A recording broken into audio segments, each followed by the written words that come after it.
This video walks you through the solution to our semester-long case study, preparing the individual tax return for Monica and Chandler Bing.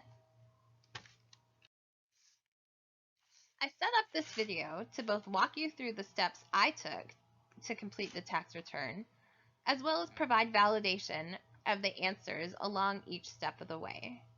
In the first step, you would have entered the taxpayer information for Monica and Chandler Bing. TaxAct, the software application that came with your textbook, has a default setting of single. Or if you enter two persons or two spouses, it automatically assumes married filing jointly. You should have selected the married filing jointly option when you entered the taxpayer information. Additionally, you also should have entered that they had full coverage through the employer for health care. This would have made a difference in computing the tax liability.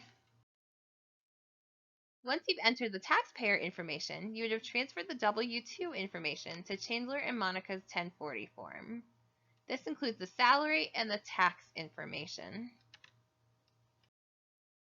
In the third step, you'd have entered Chandler and Monica's other income. Here, the interest income that they've received from a bond from the Big Bank of Texas.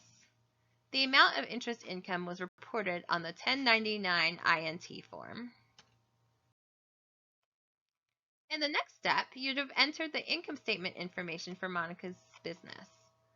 This information appears in both Schedule 1 and Schedule C, the self-employment calculation form. On the Schedule C, you'd have entered the net income from Monica's income statement of $380,000, as well as completed the cost of goods schedule, which appears way at the bottom of the form on line 42. In addition, you'd have entered the expenses from the income statement, including matching them one by one with a description on the form. These expenses included advertising, rental of other business property, supplies that weren't included in the cost of goods sold, taxes and licenses, utilities, and wages for the employees.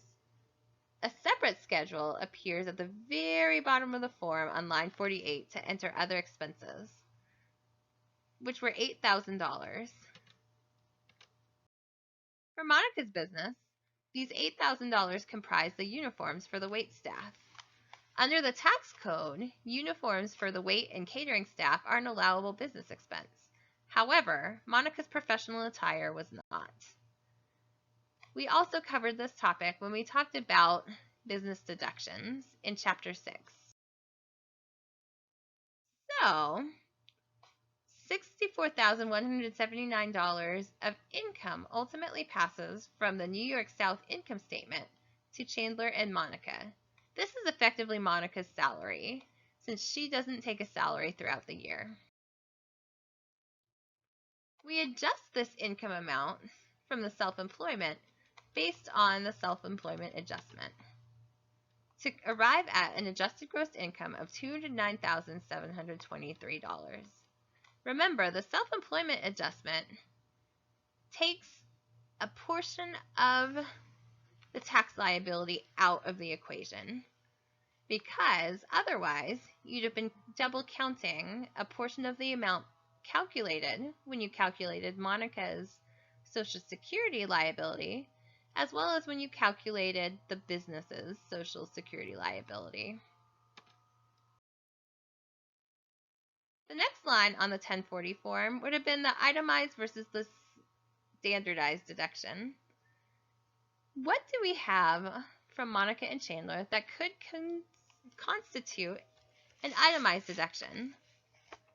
Monica and Chandler paid property taxes of $82.11 on their primary dwelling. This could be excluded under the state and local real estate section of the itemized deduction. If they lived in a state wherein they also paid state income tax, this amount would have also been deductible. Monica and Chandler could deduct the interest on their primary dwelling space. This interest amounted to $11,947. What about the interest on their second home? This is another catch in the case. The interest on the second home was disqualified because Monica and Chandler used that mortgage to purchase cars for their children, not to improve a dwelling or acquire a dwelling. They could also deduct the $200 charitable contribution to Born Free in memory of Marcel. However, the running total of each of these deductions is less than $24,000, so Monica and Chandler are better off taking the $24,000 deduction to which they are entitled as a married couple filing together. We also deduct $11,929 as qualifying business expenses.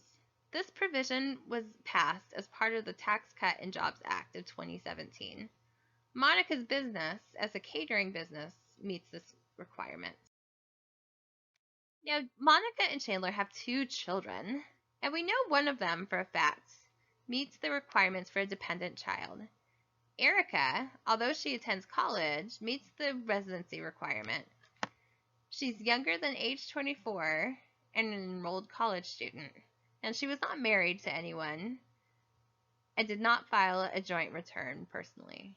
But what about Jack, their son? Unfortunately, Jack is ineligible to be considered a dependent on Monica and Chandler's return. While he lives with the taxpayer during the year, meets the age requirement, and meets the joint filing requirement, he excludes himself because he is too old. Jack is 20 years old for this tax year, and he's not a college student. So unfortunately, Monica and Chandler can't count him as a dependent child. But let's look at the 2 additional requirements for a dependent relative. Monica and Chandler meet the requirement for providing the majority of Jack's financial support. However, Jack, as a year-round employee of Target Corporation, earns gross income in excess of the maximum specified by law. Unless Jack re-enrolls in college in the next tax year, Monica and Chandler can't earn the credit for him. Finally, we also have to enter the estimated tax payments that were provided on Monica's business income statement. We assume that she made these estimations based on her prior year work, and thus avoided the penalty from overestimating or underestimating on her quarterly tax payments. Once you compute all of those different steps, the overall tax liability, that is the amount that Chandler and Monica owe for calendar year 2018, is $858. Your case study materials provided a few other tax documents. So I have to ask, what about Chandler's conference expenses? Are they eligible for deduction on his return? Unfortunately, no. Had Chandler submitted the receipts and been reimbursed by Transponsor Incorporated, this would have been considered a job perquisite, just like healthcare or on-site daycare. As it were, these out-of-pocket expenses are exactly that for Chandler, out-of-pocket expenses. I also provided you the tuition statement from the Nowhere campus of Texas State University for Erica. Surely Chandler and Monica should have been eligible for some credits or some deduction because of their tuition payment. Unfortunately, the answer is no. Chandler and Monica make too much money to be eligible for either of these credits that begin to phase out above a certain threshold of income. Now, if you didn't get the $858 tax liability that I calculated, don't fret. Your grade will be based on completing the assignment, that is, completing all the schedules, as well as submitting answers to the questions that help me understand your understanding of the assumptions.